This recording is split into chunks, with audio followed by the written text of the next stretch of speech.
Hello everybody, welcome. This is Parimar Krishna Pal with you. Welcome to my channel Parimar Learning House. Dear viewers, গত ভিডিওতে আমরা simple to complex নিয়ে আলোচনা করেছি।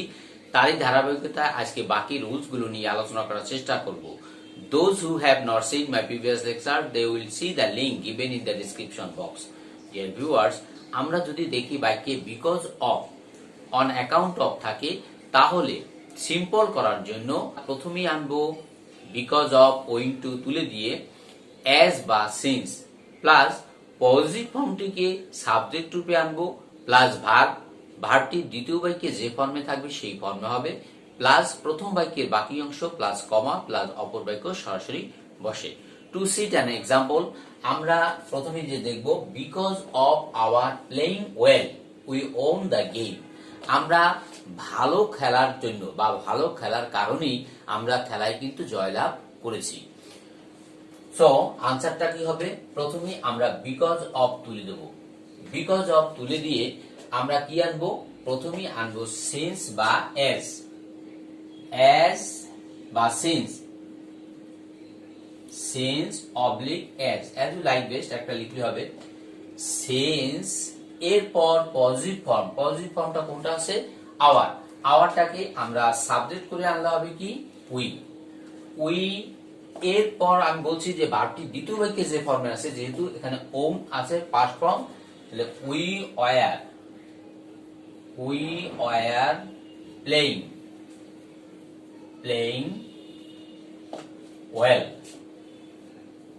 Well.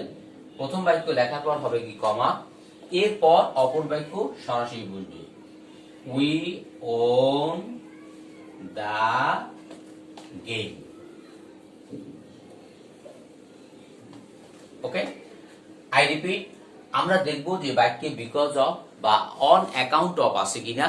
তাহলে আমরা প্রথমে কি করব? বিকজ অফ তুলে দিয়ে এজ বা সিন্স বা এজ আমরা লিখব।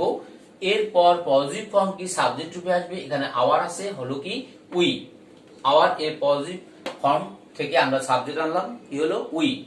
এরপর দেখব দ্বিতীয় বাক্যে কোন ফর্ম আছে? দ্বিতীয় বাক্যে কিন্তু ওন পাস্ট ফর্ম। সো আমরা কি করলাম? উই ওয়ার প্লেইং, প্রথম বাক্যের বাকি অংশ কি থাকে ওয়েল, এরপর অপর বাক্য যা আছে সরাসরি লিখে দিলাম। এরপর সেকেন্ড এক্সাম্পলে যাব। On account of his being ill he could not attend the function. তো আমরা দেখব যে এখানে on account of his being ill, তার অসুস্থতা থাকার কারণে he could not attend the function, সে ফাংশনে অনুষ্ঠানটায় যোগদান করতে পারেনি। সো আনসারটা কি হবে? অন অ্যাকাউন্ট অফ তুলে দিয়ে আমরা আনলাম কি এজ বা সিন্স, এরপর পজিটিভ ফর্ম হিজ আছে, হিজ এর সাবজেক্ট কি হবে হি। এরপর আমরা ভার্ব আনবো, দ্বিতীয় বাক্যে যে ফর্ম আছে পুরোটা পাস্ট ফর্ম। সো এখানে হবে কি বিং এর পরিবর্তে ওয়াজ ইল কমা, এরপর অপর বাক্য যা আছে আমরা সরাসরি তুলে দেব he could not attend the function. যেহেতু সে অসুস্থ ছিল বা পীড়িত ছিল, he could not attend the function, তাহলে কি হলো? অসুস্থতা থাকার কারণে সে ফাংশন মানে অনুষ্ঠানটায় যোগদান করতে পারেনি।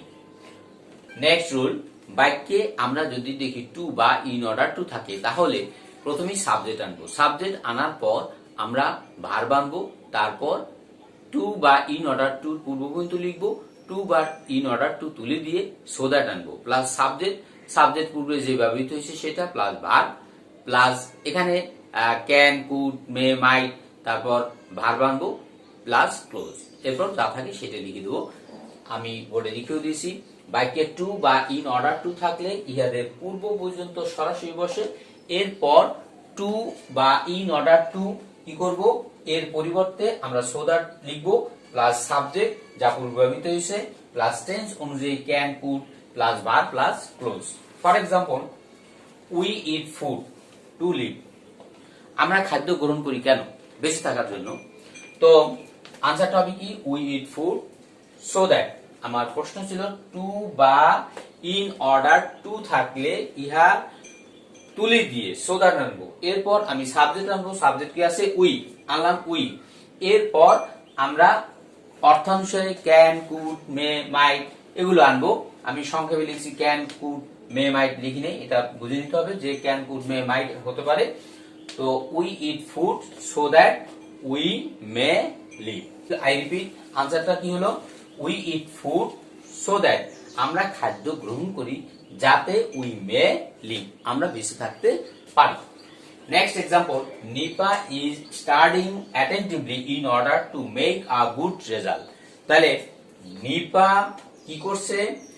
অধ্যয়ন, পড়ালেখা করতেছে কি? In order to make a good result, মনোযোগ সহকারে নিপা পড়ালেখা করতেছে যাতে কি হতে পারে? সে ভালো রেজাল্ট করতে পারে। সো আনসারটা হলো, প্রথমে আমি সাবজেক্ট আনবো, subject Nipa is studying attentively, in order টুর পরিবর্তে আমরা কি আনবো? So that plus subject, subject কি আছে? পূর্বে আছে কি? নিপা। আমরা নিপা না লিখে আমরা কি লিখলাম? শি। শি, সো দ্যাট এর পর শি, এরপর অর্থ অনুসারে বা টেন্স অনুসারে এখানে ইজ আছে present form, that is Y এখানে আমরা আনবো can make a good result. Okay, next rule, বাক্যে যদি আমরা দেখি subject plus verb plus object, এরপর যদি ভার্বের সাথে আইএনজি থাকে তাহলে আমরা প্রথমে আনবো subject plus verb plus object, এরপর আমরা রিলেটিভ প্রোনাউন আনবো অবজেক্ট অনুসারে প্লাস বিভার্ব প্লাস টেন্স অনুসারে ভার্ব আমাদের আনতে হবে। আমি লিখেও দিছি, বাক্যে subject plus verb plus object বা নাউন প্লাস ভার্বের সাথে আইএনজি থাকলে সেই ক্ষেত্রে গঠন প্রণালীটা কি হবে? Subject plus verb plus object বা ব্র্যাকেটে আমরা লিখে দিচ্ছি noun plus relative pronoun object অনুসারে who, which plus be verb plus verb tense অনুসারে।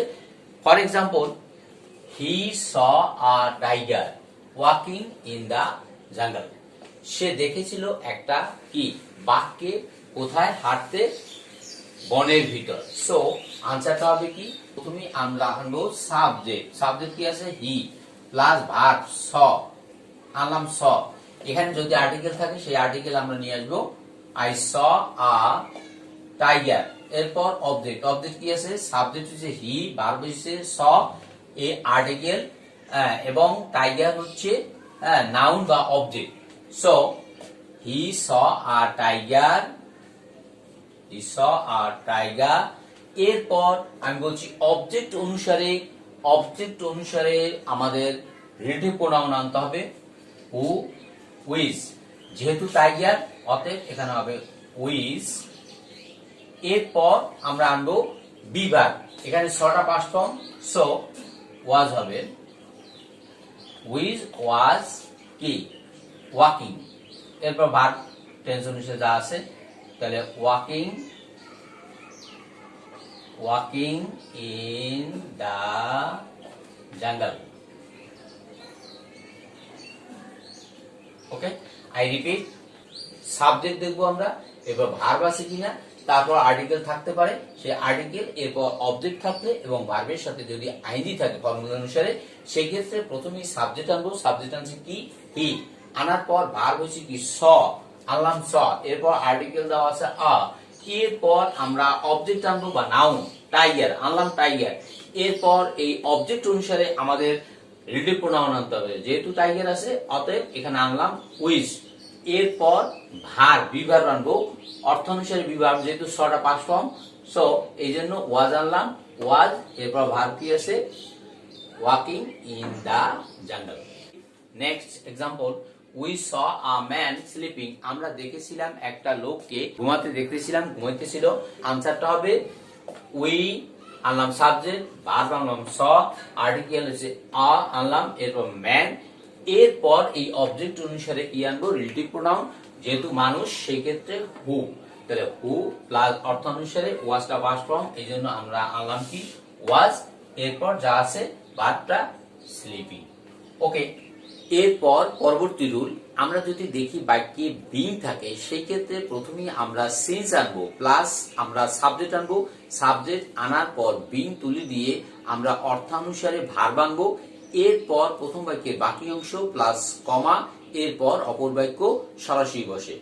তো আমি লিখে দিচ্ছি, বাক্যে বিং থাকলে বাক্যের প্রথমে since plus subject plus being তুলে দিয়ে ভার্বের দ্বিতীয় বাক্যে যে ফর্মে থাকবে সেই ফর্ম হবে, এরপর প্রথম বাক্যের বাকি অংশ প্লাস কমা, এরপর অপর বাক্য সরাসরি বসে। To cite an example, the coffee being very hot, he could not drink it. So আনসারটা হবে কি, বাক্যের প্রথমে আমরা আনবো since প্লাস সাবজেক্ট কি দি কফি, এরপর বিং তুলে দিয়ে আমরা আনবো কি ভার, দ্বিতীয় বাক্যে যে ফর্মে থাকবে কুড, এই কুডটা past form, that is why এই বিং এর পরিবর্তে আমরা আনলাম কি ওয়াজ ভেরি হট, যেহেতু কফিটা অত্যন্ত গরম ছিল। তো এরপর অপর বাক্য সরাসরি he could not drink it. Next example, being poor Luna could not buy a TV. তো এখানে প্রথমে আনবো আমরা সিন্স প্লাস সাবজেক্ট পাবো কোথায়, দ্বিতীয় বাক্যে লুনা, তো আনলাম লুনা, এরপর বিং তুলে দিয়ে আমরা কি আনবো, আমরা দ্বিতীয় বাক্যে দেখবো যে দ্বিতীয় বাক্যে আছে কুড পাস্ট ফর্ম, সো এখানে ওয়াজ আনবো, এরপর প্রথম বাক্যে বাকি অংশ পুয়ার, তারপর অপর বাক্য সরাসরি। তবে আমরা যেহেতু লুনা আগে লিখছি, অতএব এখানে personal pronoun she could not buy a TV. Okay viewers, আজকের মতন ভিডিও এখানেই শেষ করতে চাচ্ছি। তোমাদের প্রতি রইল best of luck. I would like to finish today many many thanks and thank you all.